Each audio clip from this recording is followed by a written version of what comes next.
Well, hello there, Mr. Dom Salvucci. How you doing, buddy? Hey, Mr. Verno, Eric Verno, how you doing? I'm doing well. I'm kind of surviving this kind of crazy weather. I know we had started out a little chilly today, and it wasn't too bad, but got the thermal on a little bit, the long sleeve, and from the weekend was a little bit warmer. How about out your way in the West End? Well, weekend shorts and flip flops today. Bus duty, winter coat and hat. Oh man, So it was crazy weather out here too. We had some snow today. oh Yesterday really? they had hail. Today we had snow. You just never know. Now it's supposed to be And nice again tomorrow and almost 80 by Thursday. wow, that is crazy. Just from the east side to the west side, and how the differences are and things of that nature. It's just yeah, pretty wild. But yeah, so a lot of crazy stuff going. How's the school year going for you? Pretty good. Pretty good. We are in the fourth 9 weeks. I think I mentioned that last show, but it's moving along. How's Yeah. everything going with you? Hey man, I'm all excited. I had my new purchase. I've upgraded to the Hurricane. So Those now are it won't great. fall when I get to school to visit my kids. So I get to pop in tomorrow. We're doing some interviews. So it's been what surgery was the 13th. So I'm about 5 weeks out. So doing well. And the line at the physical therapy is every time you mention where something hurts, they just go after it. So Oh, I had a session yesterday, a session today, and I walked into today sore, and I left left pretty sore. So they're beating me up pretty good. So yeah, but that's so a but good it's thing, good, though. So I'm ahead of all the benchmarks, and eager to try to get back earlier than just showing up for our last day of school. But we'll Oh, see. It's all up to that's what they great. say in their release. But definitely better than I was the last time we were together up at Penn State and even at Pete and C. So I'm definitely appreciating that fact. That's good news. Hey, can you Yeah. hold that hurricane up again real quick? I want to see the Oh top man. end. Oh, the top end. It's Yeah. not too stylish. No. Okay, I was just checking the size of that hook because Misty will be sitting close if you can't hook me and pull me off screen with that. So I was That's just it, checking my to make buddy. sure. And my buddy Ray giving a shout out. Yeah, if that was a better hook, he would grab it when he saw me and he'd hook me off out of any presence of any conversation. So that's good stuff. That's funny. But so I mean, it's crazy that the end of the year is coming. You got that little bit of spring, then wham. Hey, by the way, weather can still be fluctuating. Yeah. Getting ready for state testing, all that jazz. And so a lot of the things that, we're rolling down PACTs, trying to do a lot of different things with, gearing people up and getting them excited. But I think that's a lot of stuff that we can cover on a little show we do. I think that would be a good topic. Yeah, I kind of think it's time for The PACT pod. let's kick it.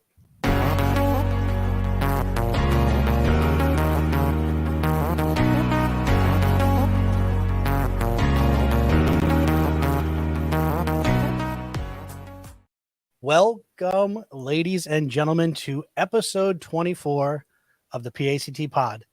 We're still going to be getting used to our new format, and just to prove the fact that we're getting used to our format, last week I talked about we're going to 2 do weeks ago.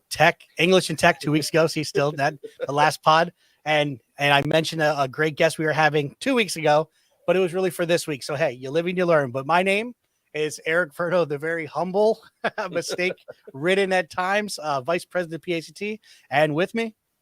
I am Dom Salvucci. I'm the Southwest Regional Director of PACT. I am Yeah, honored to so be here.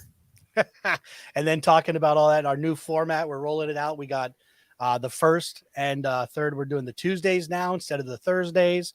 We're putting our guests in our second time slot of the month. So a lot of that stuff going around. Just I think just a lot of comments and compliments and critiquing we've been given from a lot of the PACT members. So we're constantly trying to improve and do a better job. Yes. In fact, we just got a tip last week from one of our members. No more 100-second intros. That's right. We're cutting it down to 30, and we're making sure we properly pick good combinations. It's always important. Always important. So, all right. So we're talking about English and tech. Yes. And again, Dom, I'm math and science. Give me some robotics. Give me some geekery. You're social studies, right? I'm social studies. I almost became an English teacher. That was one of the majors I was looking into, but I told people that, I was afraid I'd be stuck diagramming sentences for 35 years with seventh graders. And it scared me away. I went to social studies. Now, when I first started teaching, I did some language arts, but we won't talk about how many years ago that was. But the gray hairs are not penciled in. The gray hairs are legit. So so I did have a background of that, and even doing my student teaching with that. But I think if we're going to talk about English and tech, we probably should make sure we have somebody smarter than us in the room. What do you think? I agree. And that's what this episode is always for. The second episode with the guests, bring in somebody smarter than us. That's it. So we've got sitting in the green room, ready to get going, our special guest. So let's go ahead and get the intro rolling.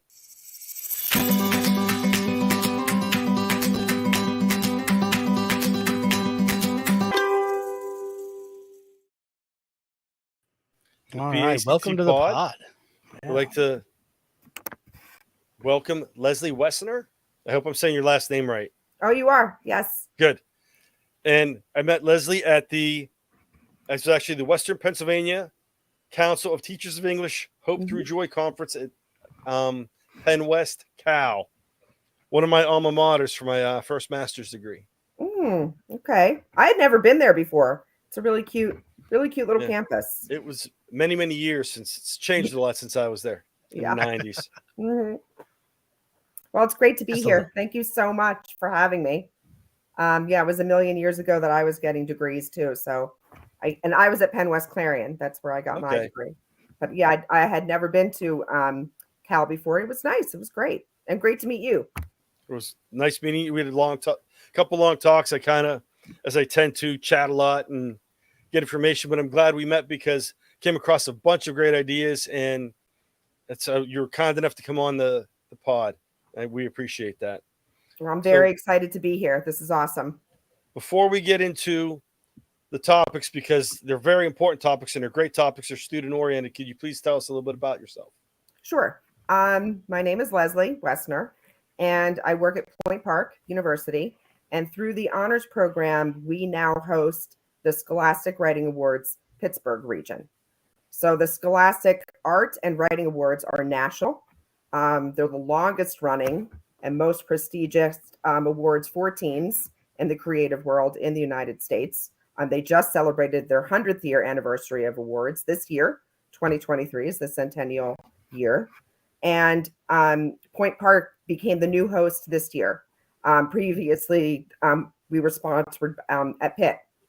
I am a member of the Western Pennsylvania Writing Project, which is that office is at the Department of Education at Pitt. But once you become a teacher consultant for the Writing Project, we kind of are all over. We're kindergarten teachers to high school teachers to college faculty. So I landed at Point Park, and the Scholastic Writing Awards, they're a great fit for the university. And we serve, I say greater Pittsburgh because it's not just the city. So it's Allegheny County and parts of Westmoreland County as well. So that's a larger area than just the city. So when we say Pittsburgh, some people think, oh, I don't live in the city, I can't enter the Writing Awards. Well, you can. So if you're anywhere in Allegheny County or parts of Westmoreland County, you would come through those regional awards first through Point Park. And I've been doing this with Scholastic for many years. It is a wonderful, wonderful organization to represent at the regional level. They are so dedicated to teen voice, more than any other organization I've worked with. They celebrate teen voice. They're listening to young people, and they're really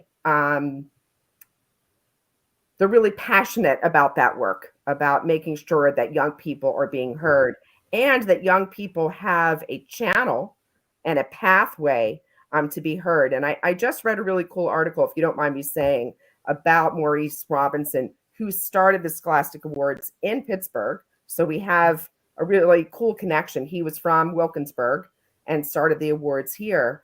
And he was in school one day as a young person, and you're both educators, so you know this. And he saw the trophy case for the athletes in his school. And he said to himself 100 years ago, there's no trophy case for the kids who like to write poems. And there's no trophy case for the kids who want to draw pictures. There's no trophy case for the kids that want to um, that sew the costumes for the plays or write the plays or do the crew for the plays. And he wanted to make that happen, and he did. So we are the trophy case for those kids that want to do digital art and comic book writing and the 21 categories that the Scholastic Writing Awards offers to young people. That's amazing. So Nice. true. You definitely you really hit home when you said that. Like that is a fact. And not only was it that he had that awareness, but he put it into action. Right. Yep. Just how amazing is that? It is. It's very, very cool. And because of technology, it grew. I mean, without it, who knows what could have happened? Did it grow beyond Pittsburgh? Who knows? But it's because of technology that it's national, really. Yeah, that's amazing. I mean, so now you said so from your teaching career, you jumped into this again. How long have you been with the Scholastic Writing Awards? Next year will be 10 years that I've been the coordinator or involved. Actually, I think it's 9. I take that back because my first year I was mentored by another colleague at the Writing Project. And when I was teaching and went through the Summer Institute for Teachers for the Writing Project, that was 2005. So it's been a really long time that they've been kind of my professional organization. And I was an English teacher, full-time English teacher. And I moved into working in higher ed. Let's see. I've been 3 years at Point Park, and I was at Pitt maybe 8 before that.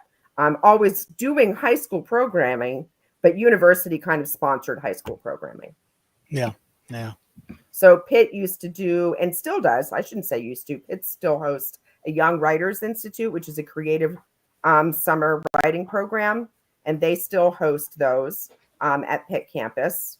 And I've co-taught those, or I go in as a special guest and do a day about writing for publication, writing outside the 4 walls of your classroom.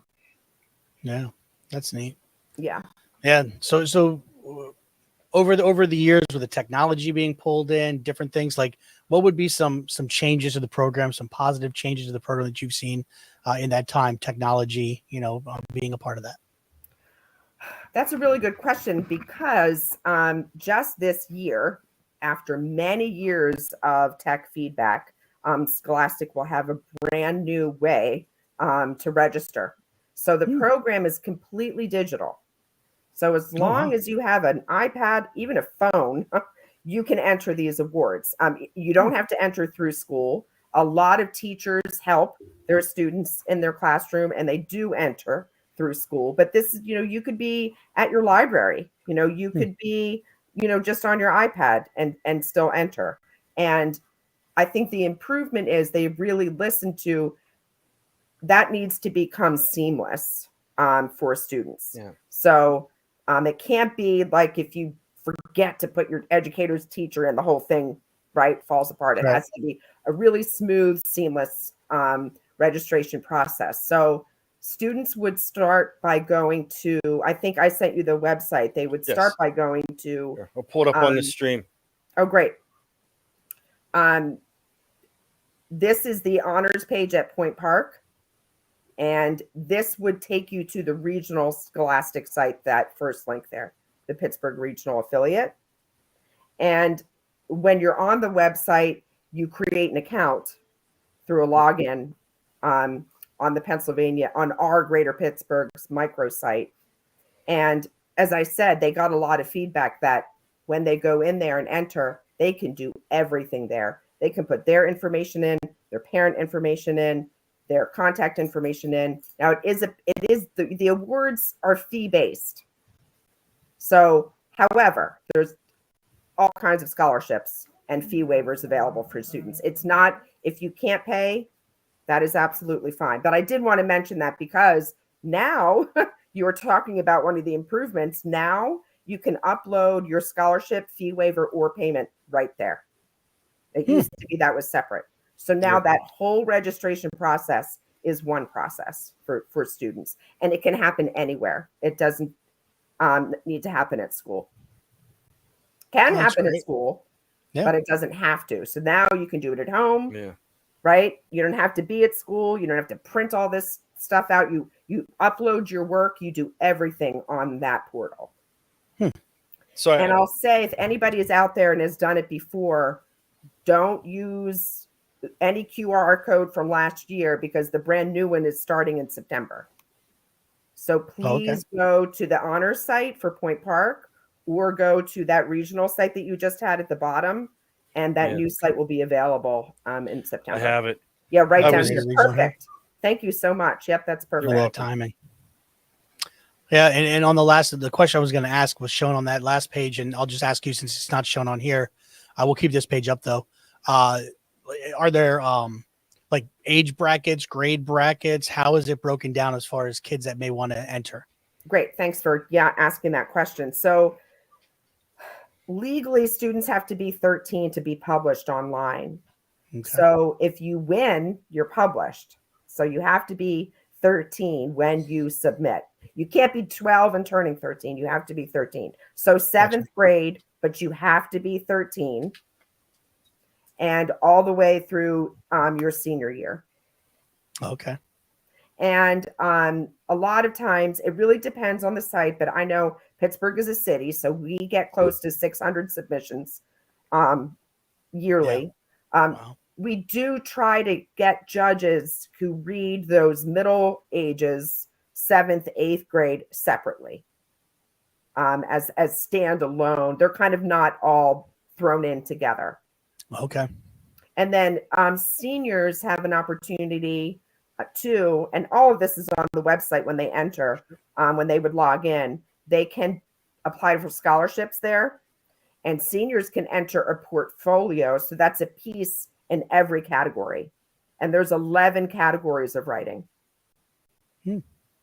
So I'll just mention that the categories, just so people don't think, oh, I'm not a poet. Well, you don't have to be a poet. There's playwriting, there's humor, there's journalism, there's memoir, there's critical essay, and there's personal essay. So some students submit their college essays. And then on the art side, which is, we have nothing to do with the art awards, but I'll mention them briefly because of the tech component. The art awards have digital media storytelling, digital illustration. They have cartooning, animation. So there's a lot in the art side that's pretty tech heavy. And those are, I think they have maybe 15 categories in art. But that's not my forte, but I did want to mention it because of the tech connection. Yeah. No, that's great. Yeah. It is. I mean, yeah. And Good, Dom. so basically whatever you're into, whatever genre you're into, there's an award for it. There really is. Absolutely. And the awards are regional first. So everybody submits. We have a team of judges that read all the pieces that are submitted. And the regional awards are announced in January, end of January, every year. And those regional awards are gold, silver, and honorable mention. But we celebrate anybody who's won. We have an award ceremony on campus. This year, we want to have it at the Pittsburgh Playhouse. We celebrate all students who have won. And then any gold key winner is automatically sent to national. And then you're judged against the whole country. And this year, Pittsburgh had 15 national winners, which is awesome. Because I think they said they surpassed 300,000 submissions nationally this year. So you're really competing at such a high level nationally. And then those national winners get invited to New York City and they can go to Carnegie Hall. And I mean, Jill Biden was one of their keynote speakers. I mean, it's a really big deal, when you win nationally. But we want to make the regional winners feel really special here as well, because even winning against 600, 700 submissions is a big deal. And even to submit is amazing. Yeah. Because, as I said, I think that students forget that there's writing outside the classroom. There's writing outside those walls. And we want to see it, and we want to read it and celebrate it. Yeah, well, I think it's really cool the way you're adapting and changing, because there's so much, again, you're saying, like, whether it's a phone, a tablet, a Yep. computer, maybe it's, paper, pencil turned into the teacher, and then you go from there. And even just all the different platforms students have for their voice to be out there, Yes. whether it be Twitter, whether it be Medium, or, all the platforms and stuff. Is pretty wild. And the fact that you're celebrating those voices is huge. Yeah. Yeah, And I and know, so- like, there's several regions here in Western Pennsylvania. Yes. So where I teach in New Brighton is Pittsburgh region. Right across in the Mercer or Lawrence County, that's an independent region. Right. Yes, exactly. There's multiple regions around the state. And when you're on that website, the Scholastic website, which is so easy to remember, it's just artandwriting.org. There's a tab that says Find My Region. And if you click on that and put your zip code in, it takes you right to the region you need to be in. And who is your sponsor, and where is the mailing address, all of that information. So you just need your zip code. Easy peasy. So we have that Yeah. across the bottom, artandwriting.org. Then you can / regions. Yep. I don't even know how many there are in Pennsylvania, but there's a lot. And some, as you explained, Dom, if a region doesn't have a local sponsor, you can still enter. And New York City has a whole department of what they call region at large. So they just deal with you're not just out of luck. You just kind of enter directly to New York, which is the headquarters of Scholastic. And they have a whole team of people that make sure your pieces are read. And they Nice. still get judges and everything. And if they can find somebody to host even a Zoom online celebration for these students, then they will. But if you live in the middle of nowhere, it's okay. You still can enter, which is great. There's a lot of middle of nowhere in Pennsylvania. There's pockets that are pretty remote. So yes, as PACT does know real well, as far as all the different things we do across the state. So definitely. Yeah. And that's neat too. So if somebody puts something in, so I guess I'd even ventures further, like if they could be homeschooled, they could be maybe out of school for some reason, and had surgery, they're not in school right now, like with me, like they're able to put something in. So that's great. That's that you're able to do that. And then even the the New York, that connection there where they're able to pull it in, and even the manpower to read it. So that's awesome. And it's really speaks to Scholastic, just the adaptability, and the desire to keep that going. Yeah, and their website, once students win, it's great. They have a gallery. These students are published.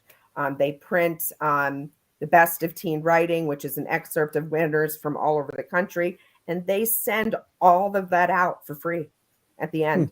Oh, wow. It's really amazing. So they also have a national students program where those students are top poets are like ambassadors for a year about the importance of poetry, keeping kind of poetry on the map. And they do Zoom calls across the country. It's a really cool year-long program. And they also offer residencies for teachers over the summer.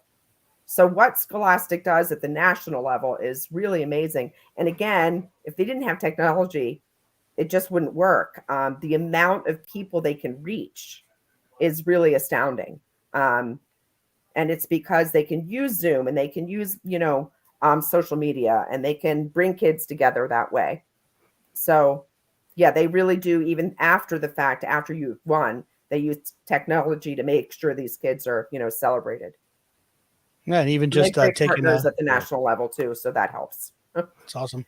I just happened to pop onto the Twitter page and just saw they have the 2023 alumni micro grantees, and so creative projects by their alumni. So even people further beyond, they've gone beyond it, and they're still kind of pulling them in and recognizing them, and that's amazing. It really is. Yeah, it's a really rich website, and then they have their Twitter feed, and I believe they have a Facebook page too. I'm usually on the website, so I have to admit I'm old, and I'm on the website so often because I'm the coordinator. But I do see their Twitter feed too. But I mean, they're on all the social media platforms. So Yeah.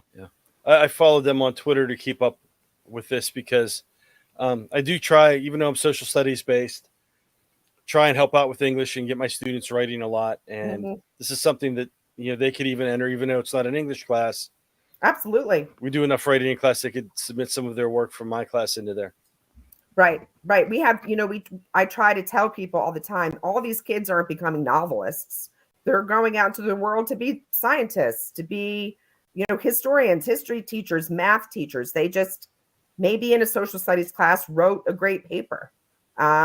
Or at home in the library, they wrote a poem. But this isn't just for kids who love to write. It's for any discipline, any student in any class, or as you said, sitting at home on their phone. They write a cool little poem. They could submit it. It's for everybody. That's awesome. It's Yeah, just a neat way to give them opportunity. a voice. That is Yeah, And for sure. that's what I liked about this. Whenever I stopped by, PACT had a table. You had a table right around from us, and this was interesting. It really struck my interest, and we had a great conversation that day. I'm glad you came on the show to discuss this because I think it's a great opportunity, and that's the nice thing. It's it's nationwide, Right. and PACT we're beyond the Southwest region. We're across the state. We're beyond the state. Mm-hmm. So, any members, you don't have to be a member, but get this out to our membership as here's some opportunities for your students. Right. Absolutely. For sure. That's great. So now I believe this year's competition has come to a close. Is that correct? Correct. Yes. So we just announced our national winners in March.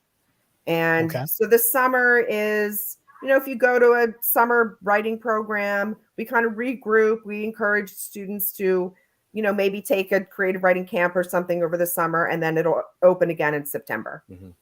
Okay. Yeah. And this is something, I know a lot of teachers, when I approached our teachers and some friends of mine are English teachers, this was something like, they don't want to just jump into it. So this gives educators a chance to look into it, Right. prep for it, and kind of get their feet. Because I know a lot of teachers aren't comfortable jumping into things until they do a lot of legwork and prep work. And this gives them that opportunity to look into things and move forward. So hopefully, Right. And we they get can prepped always over the email summer. me, even if they're not in my region, please email me and I'll connect you with your region. Even if you have an art question, I'll connect you to that person. So we're all trying to connect here. So anybody's welcome to go on that, the honors program at Point Park. My email's right there. And I'm happy to help anybody get connected to their site. If you're not part of the Greater Pittsburgh site, I'm happy to help. That's awesome stuff. Yeah. And so the then writing is really phenomenal. I will say we forget. I think we really do forget sometimes how incredibly talented young people can be. And not just that their voice is important, but man, every year I'll say it's a lot of work. It's a lot of work to do even just 600 submissions is an incredible. And these judges are so dedicated to reading these pieces. And I'll also say, just as a disclaimer, I never judge because I'm the face of it, and I meet the teachers and I meet the students, so it doesn't really seem right for me to judge also. But these judges work so hard, and then they say at the end, "That was amazing." I mean, that's a lot of work, but my gosh, these young people are so talented, and they're going out all over the world doing amazing things. So, yeah, and I think a lot of students. Sorry, Eric, I cut you off. no, not at all. Students are really good with things. They don't always realize that just because it's not in a classroom, they'll work with technology, and then they struggle in the classrooms. I don't know how to do this. I'm like, you're doing it on your phone or you're doing it on social media platforms. You just apply it to an educational setting.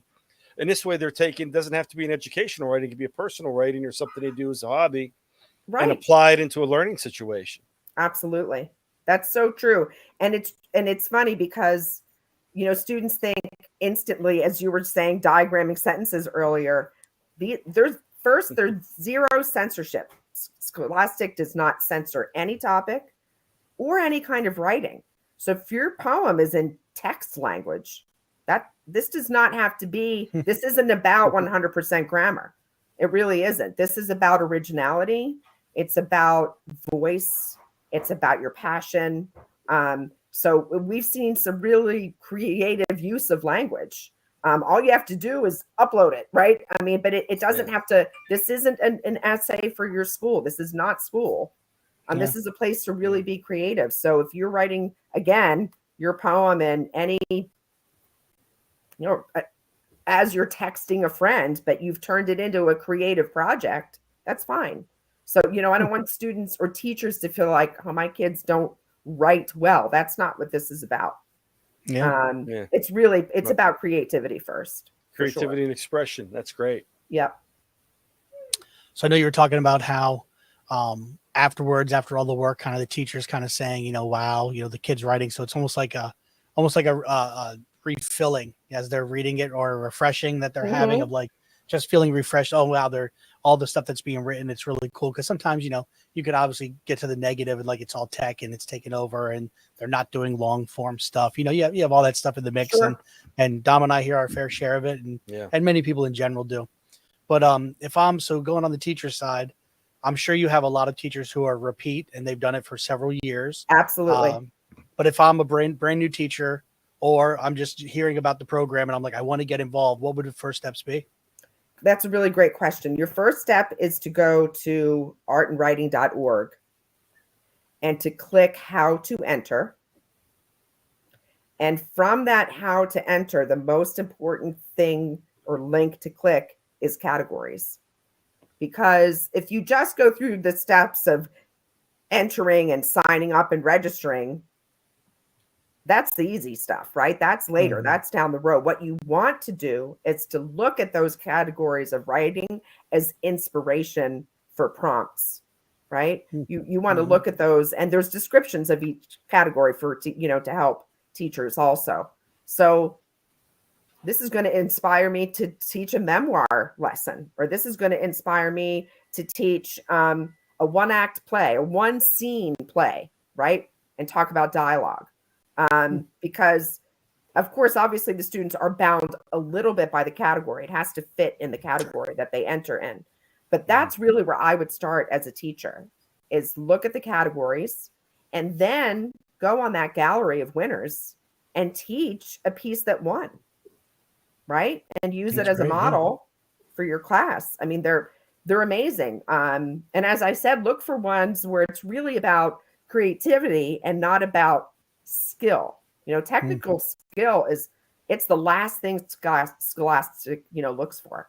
They talk about originality of voice, expression, and technical skill is at the bottom, because they really, as I said, if your poem is kids texting to each other, then you have to know that you have to be broad in your perception of what technical skill means. But that's what I would do as a teacher. I would look at those categories, use them as inspiration, and teach a winning piece in your classroom. Now, you're talking about kids texting each other.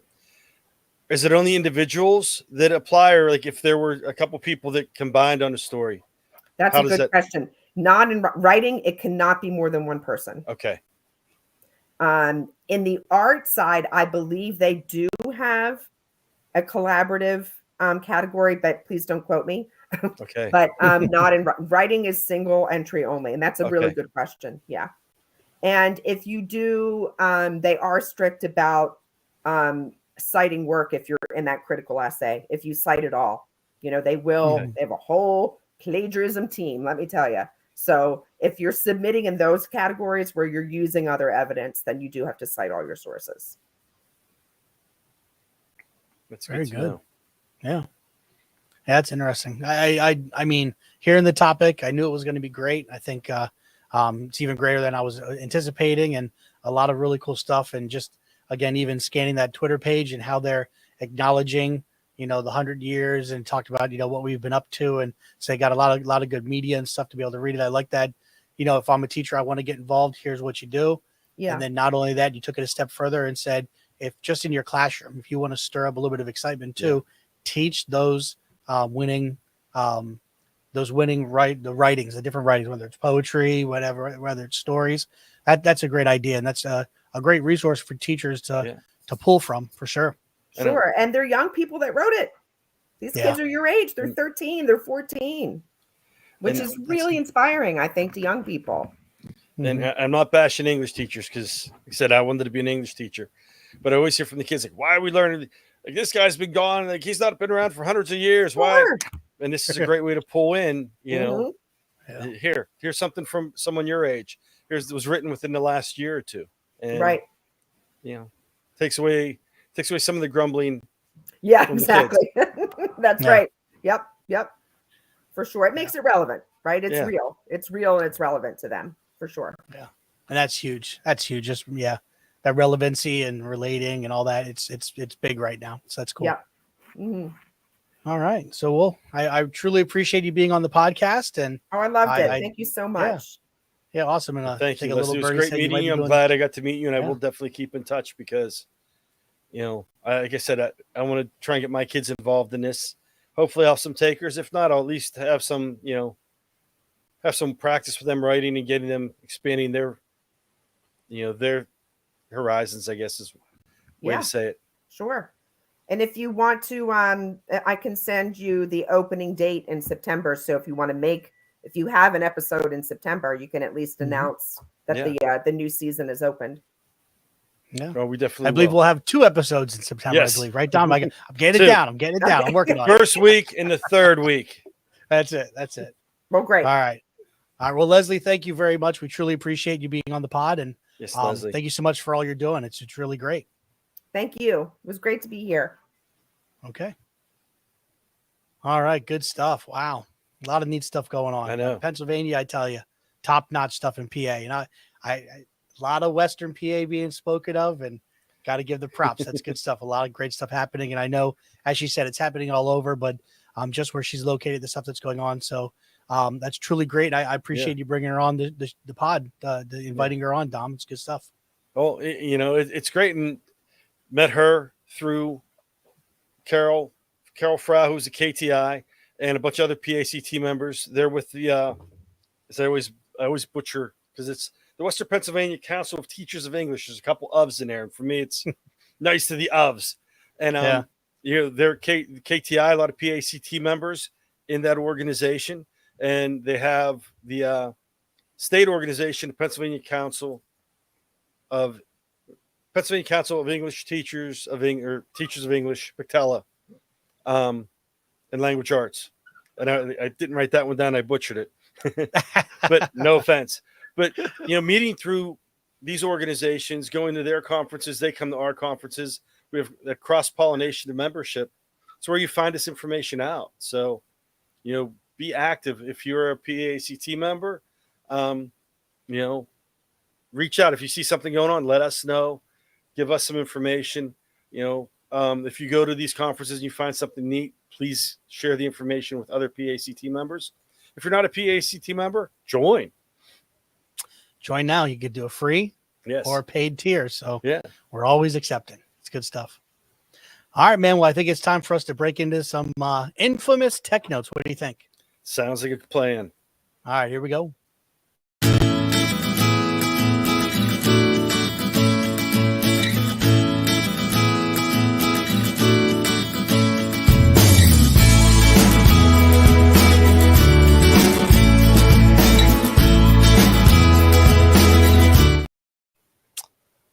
All right, well, here we go. I got to wait for Dom to get back in here because he wanted to kick it off. But I think what I'll do is I'll kick mine off while he's figuring out some technical difficulties in the back end. So he'll be, like I said, he wasn't. Oh, are you ready to go first still, or do you want me to go? You can go first. All right, so I'll go ahead and kick things off here. So I'm going to give some props to, you know, Dom and I always go back and forth, Microsoft versus Apple versus different things. So we're going to go a little tech geekery and just even talk about the history of a little thing called PWAs. So we're going to pull it up here. All right. So PWAs are progressive web apps, and they were actually first mentioned back when Steve Jobs was rolling out the iPhone the first time. And even his vision for it was not to have applications, but his vision was actually to have these PWAs. And basically what the fancy or the layman's terms is it's kind of a web wrapper. And so I wanted to go over them. We're going to talk about Edge. We'll talk about Chrome. So I won't be just Microsoft specific tonight, but progressive web apps. So a lot of us in schools, our computers are locked down. We got to get permission to install different things, or sometimes they kind of loosen it up and you have permission to download some stuff depending on your rights. But a way to kind of fake the system to make it feel like you have an app rolling is to utilize a thing we call PWAs. So I'm going to look here so I just have Twitter pulled up, right? I'm in Microsoft Edge, and it's almost any site you're using. So when I'm in Edge, what I do is I go over here and I click on the 3 dots laying down. I call it the dead snowman, the snowman that fell over. All right. So we click here, and when I look, apps, install Twitter. So in any website you're on in Microsoft Edge, I can go in through apps and I can look to install Twitter. Now, if you notice, I use Feedly. I read a lot of feeds. So I've already installed Feedly. Microsoft Loop, I was testing it. Now it's live. So I installed Microsoft Loop as a web app. Mastodon. So some people are moving over from Twitter onto other social media partners. So, Mastodon. So you could just install these. And the interesting thing is Microsoft Loop has an app for Android. I think they have an app for Macs. I'm not positive, but they don't have a PC version or a desktop version. So instead of me going to the web all the time, I installed it as an app. So you hit it says, do you want to install it? Yes, install it. And it just sits on your desktop. And so right here, it says, okay, if you notice, it got rid of all the bookmarks. It got rid of everything. I just kind of tidied it up. Do I want to pin it to my taskbar, pin it to start? And I make those choices. But this is something you can do. I know the whole Office suite, you can install Word, Excel, PowerPoint as a web app. So some people, again, you're not able to do it. This is just a way that you can work that out. So for another instance, I have our, let's see here. Let me go to, all right. So if you're using Google Chrome, all right, Google Chrome's just a little different, same concept though, right? I have a website. So I have Google Chat pulled up here, and I want to install this as basically, I wanted to make it look like an app. All right. So I do like, props to Google Chrome. You don't have to click the dead snowman, bury down to figure out where that is to install the app. Any site that you can install as a progressive web app, a PWA, I can click right here and it says install Google Chat. Once I select that, it'll go through the same process. Okay, do I want to install it? Yes. All right, it'll go through and it'll pull it down to the web. So what it did is it pulled it onto my other screen, pull it back up. Again, like I said, it's in a little bit of a web wrapper. It got rid of all the bookmarks, all the different things. It just made it nice, neat, and clean. So again, a lot of people are utilizing this technique to make it look like the app is installed. Some of us, we talked about collections last time. Yeah. We talked about there's people that love 50 tabs and there's people that are not big fans of 50 tabs. So if I don't want to have this open in multiple tabs, I can make it an app. One thing you just got to be cognizant of is if I update Google Chrome, if I update the Edge browser, every so often that PWA could possibly break. You just reinstall, you're done. And now for me, because again, the tech geekery side, I know it's hard to believe, Dom, I've got like the Canary version, the dev version, the beta version, the regular version. And you just want to make sure that you're sticking with the one main version, because it's not, you might go onto that app or you're on the browser and you're like, oh, it's not installed. And now you install it like 6 times. So you just want to be cognizant of that. But this is definitely something that a lot of the, Google, Microsoft, a lot of the different software makers are looking at creating these web wrappers, PWAs. So just I thought an interesting tech tip. Heard from a couple of people who are saying, I'm having trouble. I can't install different things. I'm waiting forever, possibly for sometimes, to get things installed on their devices if they haven't opened it up. So just your ability to kind of work the system a little bit and install it as a PWA, a web wrapper. Have you ever heard of these, Dom? I've not heard of those. A long time ago, probably, but it's been a very long time since I've worked with them. No. So that's a neat workaround. I like that. All right. Well, let's transition to our other tech note here. Are you ready? Yeah. I have a co-host and I apologize. Oh, you're all good. Here we go. All right. So I think you're cheating on this one. Am I right? Let's just get this said the right way.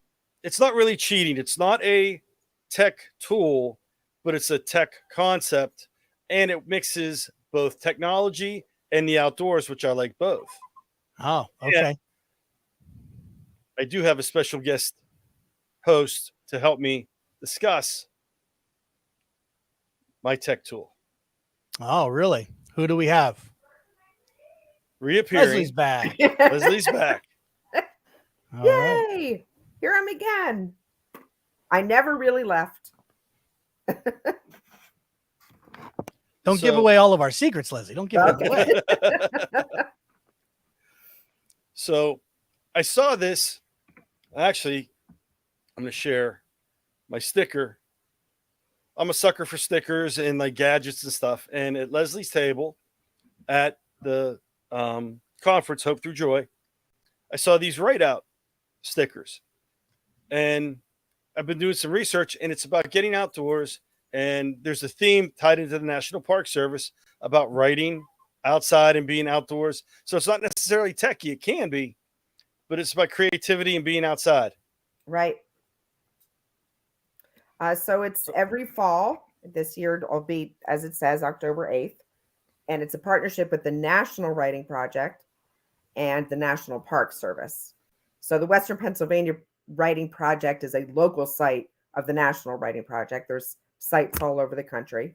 And the National Writing Project was really looking for a place to talk about place-based writing.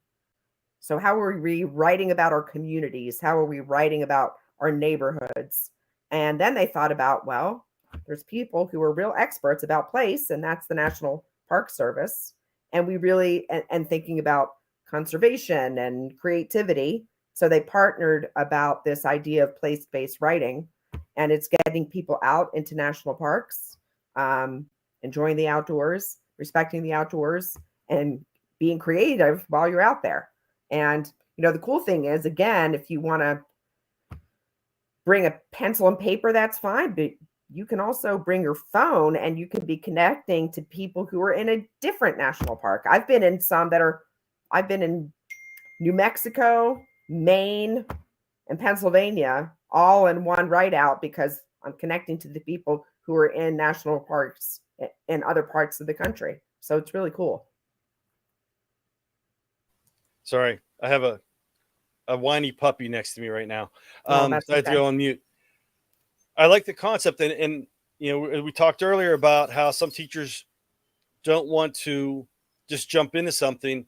I'm not comfortable just jumping into this. Like for myself to do it as a participant, I think that would be easy, but to try and work with my students with it. So I'm going to kind of ease in. I'm going to make it an enrichment project. It's not the official write out, but I'm going to go through some of the past ideas. And if you go onto their website, you can check out the different themes that they have and start incorporating that as enrichment projects for my students, because my honors classes do a summer reading and they do summer reflections. They'll do some writing for my honors US 2 history class. And I'll practice with the kids at the end of the year for enrichment, my summer students, and then I'll kind of build up and get this process going. So when it comes time for the fall, hopefully I can get the kids, make this, if not a full-blown assignment, but once again, go with the, here's an optional enrichment assignment, but I could mentor them better and be able to support them a lot better because I'll have some practice going through this. Sure. That's a great idea. And it's really fun, and connects people in really cool spaces. And we have a lot of members that are outdoorsy. Yeah. We have a lot of writers. So this is, something that would benefit, a lot of people that are in our network. Absolutely. Right. And this is the place to go, the National Writing Project's website, and get yourself, like, as you said, kind of acclimated, right? You might not want to jump in just that day, but sign up and read about it and get connected, and you meet cool people. It's great. Yeah, and they have, if you click on it, the writeout.nwp.org. Right. I signed up for the email to get the information on it, but they have all kinds of links. They have monthly themes from the national park. They have all different kinds of things out there for this. So you can scroll through the website. I've been taking some time jumping through things and taking a look at things. They have the different events going on. Right. And it's easy to navigate. It's a lot of interesting information. So Yeah, I'm looking forward to working with it, and I'm glad you came on because when we were emailing back and forth, like, oh, I would like to talk about that. I'm like, that's great because that's what I was going to talk about. Tag you in to get support because Hey, any chance I can talk about writing and outside. And we talked before about kind of like all this social media and all this technology, but it's a tool, and if we're using it to be creative and to talk about conservation and talk about our sacred places, then I'm all for it. And getting young people on social media in a national park or talking about, or even visiting one that you couldn't do in person, but you can do it virtually is pretty cool. It's really cool. And not to get like all book nerdy, but whenever I was reading Jack Kerouac's On the Road, I'd go out and I would sit. Like when I first bought my house, I had a big tree up. I could go sit under the tree and read, and read that. I know I have friends that go out and they'll draw or paint outdoors, outside, right? Writing outside. You get motivated by nature and your surroundings and such. Sometimes people watch, so they're not necessarily in a state park, but they're outdoors, and from that standpoint, so there's a lot out there. Absolutely. And it is a great motivator. I agree completely. Yep. Well, while Eric's not here, I'm going to say something because I want to defend myself. Usually, he's back. Oh man. I'm for some people say I talk a lot, which I don't know where they get that idea. I get a little overly wordy, but I try and keep these short and sweet. Then Eric comes on with this like real thorough. I'll go through multiple web pages and explain stuff like, oh man, I look like I don't know what I'm talking about.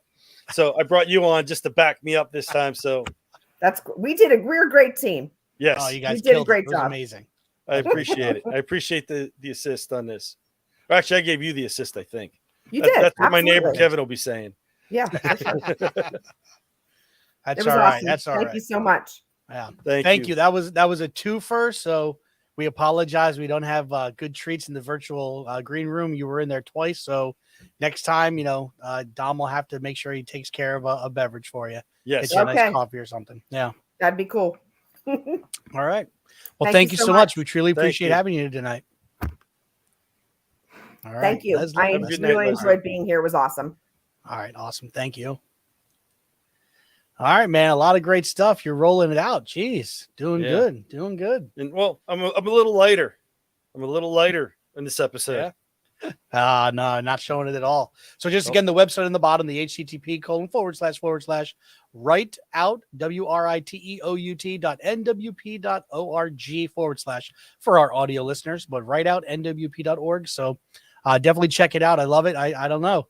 Dom's he's getting into books and writing. I don't know. He's getting ready for the summer. Although when you made a reference to the tree, I just totally pictured you more in the pool with your Hawaiian gear on, right? Yeah. Enjoying life. This was before I had a pool.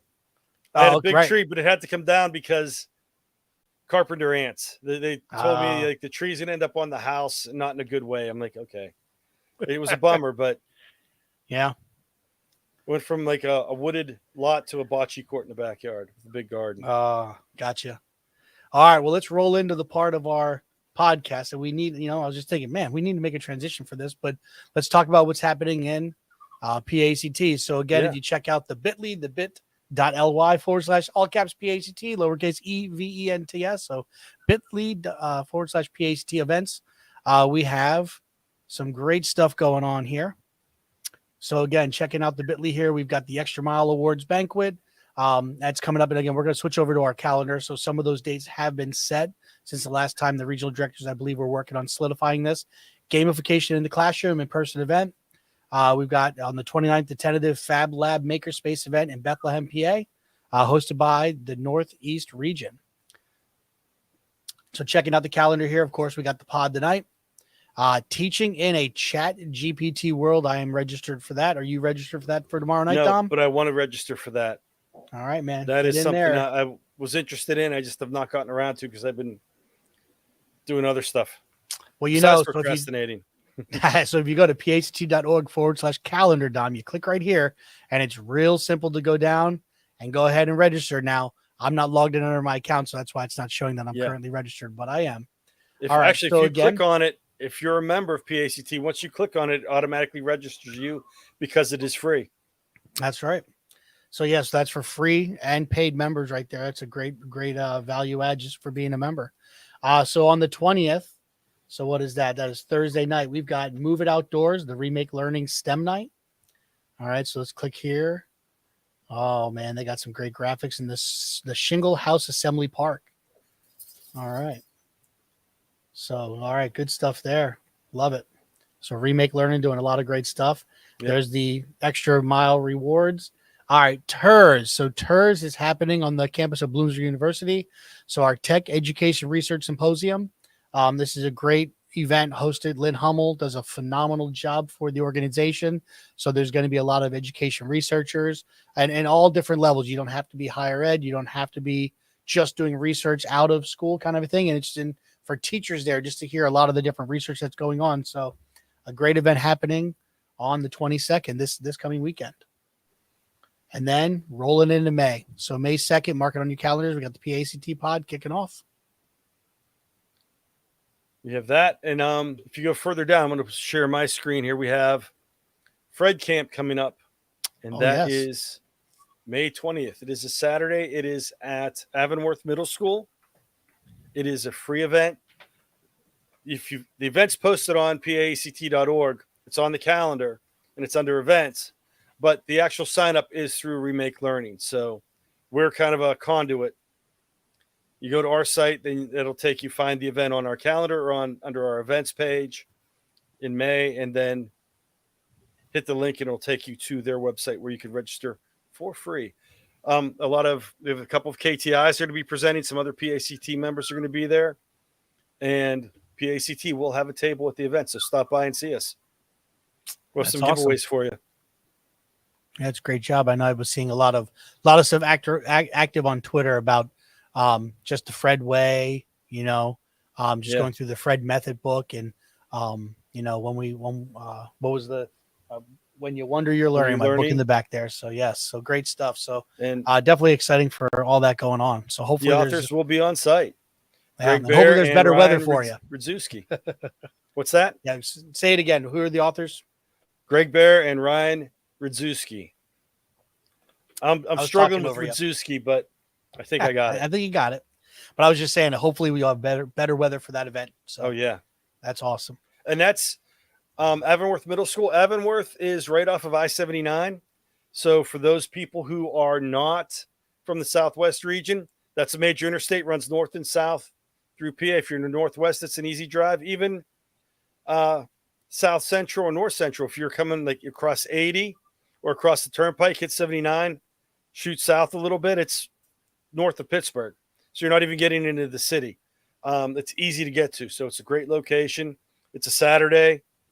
If you have nothing to do, you want to check it out. It's a great way to spend a Saturday morning, and it's easy to get to. So I'm going to keep stressing that besides it being free. All right. That is awesome. All right. Well, this brings us to the end of a action-packed, information-filled PACT pod. Yes. I think we should thank the people that helped make this possible. Yeah. Well, let's go ahead. Let's thank our listeners. No, I appreciate everybody for watching, for listening live, watching it live, and even though who's checking it on LinkedIn, Twitter, Facebook, YouTube at another time. So we truly appreciate everybody. We appreciate all the educators out there and everything they're doing as they're rolling through April, kicking into May. So thank you so much for all you're doing. And remember, PACT, we are the voice of EdTech in Pennsylvania and beyond. PACT and the PACT pod would like to thank our corporate council sponsors. Thank you to ClassLink, Max Cases, Go Guardian, and Bloom.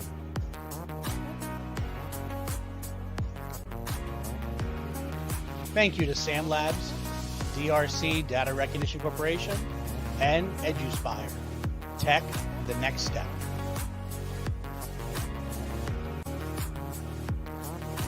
PACT thanks these sponsors and thanks you for listening to another episode of the PACT Pod.